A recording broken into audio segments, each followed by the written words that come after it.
وہ کھجوروں کی گٹکوں پہ آیت کرسی ختم کر لے، وہ مردے کی قبر پہ کھڑا ہو کر اذان دے لے، قرآن پڑھ لے، وہ کوئی عمل کرے، وہ ایصال ثواب کے لیے قرآن خوانی کروائے، وہ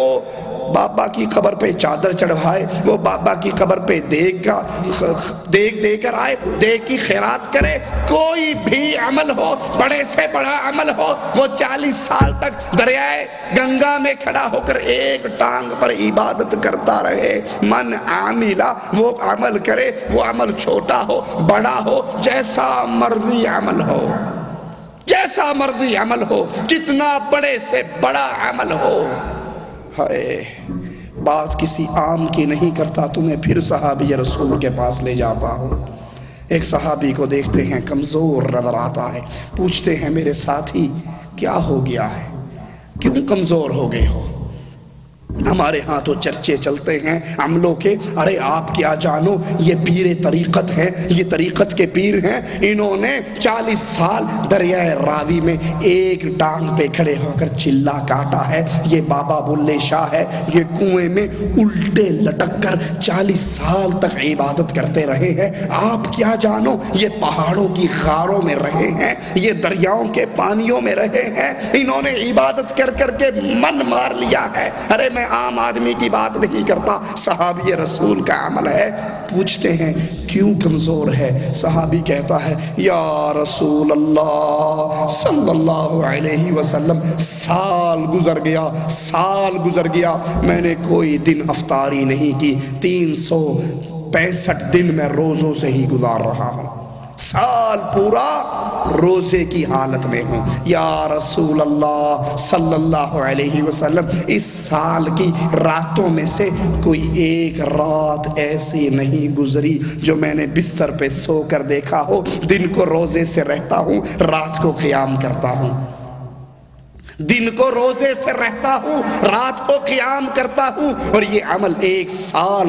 سے میں مستقل کر رہا ہوں، اس لیے کمزور ہو گیا ہوں۔ صحابی رسول کہتے ہیں حدیث کو یاد رکھنا، من عاملہ، جس نے عمل کیا کتنا بڑا ہو، کتنا عظیم ہو، کتنا لمبا چوڑا ہو، اللہ کے نبی کہتے ہیں اے میرے ساتھی، اللہ نے نہ تیرا کوئی روزہ قبول کیا ہے، نہ رات کی کوئی رکعت قبول کی ہے۔ 1 سال کی محنت برباد ہے، دن کے روزے برباد ہیں، رات کے قیام برباد ہیں، تیری تہجد کی نمازیں برباد ہیں، ساری رات کا جاگنا برباد ہے۔ صحابی تڑپ اٹھتا ہے یا رسول اللہ، یہ تو میں نے قبر کے عذاب سے بچنے کے لیے کیا تھا، یہ تو آخرت کے ثواب کے لیے کیا تھا، کیوں برباد ہو گیا؟ کہا تیرے 1 سال کی عبادتوں پر محمد کی مہر نہیں ہے، اور جس عمل پر کملی والے کی مہر نہ ہو، مدینے والے کی مہر نہ ہو، صاحب شریعت کی مہر نہ ہو، محمد کی مہر کے بغیر عمل اگر صحابی رسول بھی کرتا ہے وہ برباد ہو جاتا ہے۔ اگر میرا شیخ اور پیر و مرشد کوئی عمل مجھے سکھا دے جو اللہ کی شریعت سے ثابت نہیں ہے، وہ کیسے قبول ہو سکتا ہے؟ من عمل عملا، جس نے کوئی عمل کیا لیس علیہ امرنا، تیسرا نکتہ ہے اس عمل پر نبی کی مہر نہ ہو، اس عمل پر نبی کا موافقہ نہ ہو، اس عمل پر نبی کی شریعت میں دلیل موجود نہ ہو، یہ تیسری بات ہے۔ من کوئی بھی ہو، عاملہ عمل کیسا بھی ہو، اس پر لیس علیہ امرنا، حدیث رسول سے ثابت نہ ہو، اجی آپ کا کام تو اعتراض کرنا ہے، دیکھو مرنے کے بعد قرآن خوانی کروانے کے لیے درویشوں کو اکٹھا کرنا حرج کیا ہے؟ سنا یا نہیں سنا؟ گٹھلیوں پہ آیت کریمہ پڑھنا حرج کیا ہے؟ مردے کی تعزیت کے لیے آتے ہیں، ہاتھ اٹھا کر دعا کرتے ہیں، دعائیں مغفرت ہی ہو رہی ہے، اللہ ہی ہو رہی ہے، حرج کیا ہے؟ 3 دن تک چادر بچھتی ہے، تعزیت کرنے والے آتے ہیں، بیٹھتے ہیں، اگر گٹھلیے نہ رکھی جائیں یہ غیبتیں کریں گے، یہ چغلیاں کریں گے، یہ آپس میں دنیا کی باتیں کریں گے۔ اب گٹھلیوں پہ آیت کریمہ پڑھی جا رہی ہے، آیت الکرسی پڑھی جا رہی ہے، چاروں گل پڑھے جا رہے ہیں، حرج کیا ہے؟ تیسرے دن کا ختم ہے، مولوی مدرسے سے آ کے درس دے رہا ہے، سامنے لوگ بیٹھے ہیں، ادھر دیگوں میں گوشت پک رہا ہے، حرج کیا ہے؟ 7ویں دن کا ختم ہے، آخر قرآن ہی ہے، دین ہی ہے، غریبوں کو کھانا ہی کھلانا ہے، حرج کیا ہے؟ 9ویں دن کا ختم، حرج کیا ہے؟ 10ویں دن کا ختم، حرج کیا ہے؟ یہ شب رات کا حلوہ شریف ہے، ساری رات عبادت کی ہے، سارا دن روزہ رکھا ہے، حرج کیا ہے؟ رجب کے کنڈے ہیں، عبادات ہیں، قرآن کی تلاوت ہے، حرج کیا ہے؟ ارے لوگوں، حرج ایک ہے اور یہ حرج بہت بڑا ہے، اور حرج یہ ہے اگر یہ دین ہوتا مدینے والا سکھا کر جاتا، اور جس کو مدینے والے نے نہیں سکھایا، جس کو محمد کی شریعت نے نہیں بتایا، من عاملہ، وہ کرنے والا شیخ و مرشد ہو، پیر و حضرت ہو، علامہ اور فہامہ ہو، اگر محمد کی مہر نہیں ہے یہ عمل دین نہیں ہو سکتا۔ من عاملہ عملا لیس علیہ امرنا، یہ تیسرا نکتہ ہے کہ وہ عمل سنت رسول کے مطابق ہو، ٹھیک، اگر نہیں ہے فَهُوَ رَدٌّ، چوتھا نکتہ یہ ہے وہ عمل مردود ہے، وہ قرآن پڑھنا کھانے پہ مردود ہے۔ لوگوں کو بڑی تکلیف ہوگی، آپ میں سے بھی شاید کوئی ناراض ہو، مولوی صاحب کتنی سخت بات کر رہے ہیں، میں منبر رسول پہ کھڑا ہوں، رب کے گھر میں کھڑا ہوں، کھانے کو سامنے رکھ کر قرآن پڑھنا مردود ہے، 3رے دن کا ختم مردود ہے، 7ویں دن کا ختم مردود ہے، 9ویں دن کا ختم مردود ہے، 10ویں کا ختم مردود ہے، 40ویں کا ختم مردود ہے، یہ کنڈے مردود ہیں، یہ شب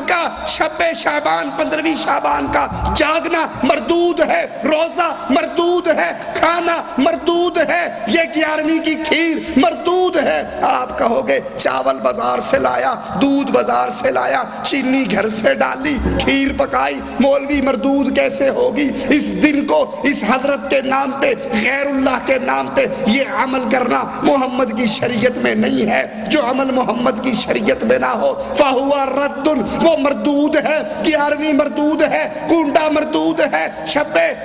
شعبان 15ویں شعبان کے رات کو جاگنا مردود ہے، دن کا روزہ مردود ہے، حلوہ پکانا مردود ہے، بی بی فاطمہ کی سان کے مردود ہے، باپے کی قبر کو پکا کرنا عمل مردود ہے، چادر چڑھانا عمل مردود ہے، پتیسے بانٹنا عمل مردود ہے، ڈھول پیٹنا عمل مردود ہے، قوالی گانا عمل مردود ہے، کیونکہ محمد کا فرمان ہے من عامل عملا لیس علیہ امرنا فہو رد، کرنے والا شیخ ہو، کرنے والا مرشد ہو، کرنے والا امام ہو، کرنے والا پیر ہو، عمل بہت بڑا ہو، عرس بہت بڑا ہو، قرآن خوانی بہت بڑی ہو، محنتیں بڑی ہو، 1 کروڑ دفعہ آیت کریمہ گٹھلیوں پہ پڑھا جاتا ہو، حدیث سے ثابت نہ ہو، یہ شیخ بھی مردود ہے، اس کی باتیں بھی مردود ہے، یہ عمل بھی مردود ہے، کیونکہ یہ عمل امام کائنات، امام اعظم، امام الانبیاء، قائد اعظم محمد الرسول اللہ سے مہر لگوا کر نہیں آیا۔ یہ وہ بدنصیب ہے جو قیامت کے دن آئے گا، نیکیاں سمجھتا ہوگا اپنے اعمال کو، اور اللہ کی طرف سے اس کے سارے اعمال برباد ہو جائیں گے۔ اسی لیے محدثین اس حدیث کو پڑھ کر فرماتے ہیں یہ نصف دین ہے، من عمل عملا